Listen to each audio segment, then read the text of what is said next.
তুমি যদি তোমার কাজকে স্যালুট করো, তাহলে তোমার আর কাউকে স্যালুট করতে হবে না। কিন্তু যদি তুমি তোমার কাজকে অসম্মান করো, ফাঁকি দাও কিংবা অমর্যাদা করো, তাহলে তোমারই সবাইকে স্যালুট করতে হবে। যারা হৃদয় দিয়ে কাজ করতে পারে না, তাদের সাফল্য অর্জন আনন্দহীন ও আকর্ষণীয়। এমন সাফল্য থেকে সৃষ্টি হয় তিক্ততা।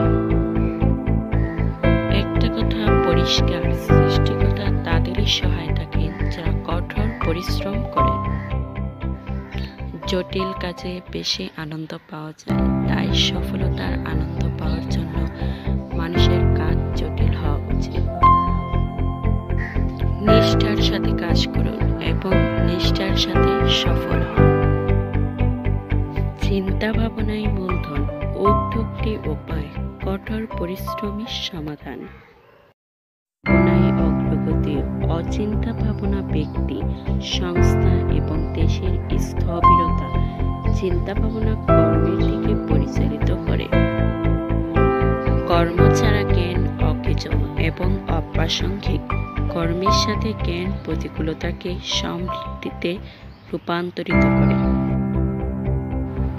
যারা তাদের হৃদয় দিয়ে কাজ করতে পারে না, তারা কেবল একটি ফাঁকা অর্ধ হৃদয় সাফল্য অর্জন করে, যা চারদিকে তিক্ততার জন্ম দেয়।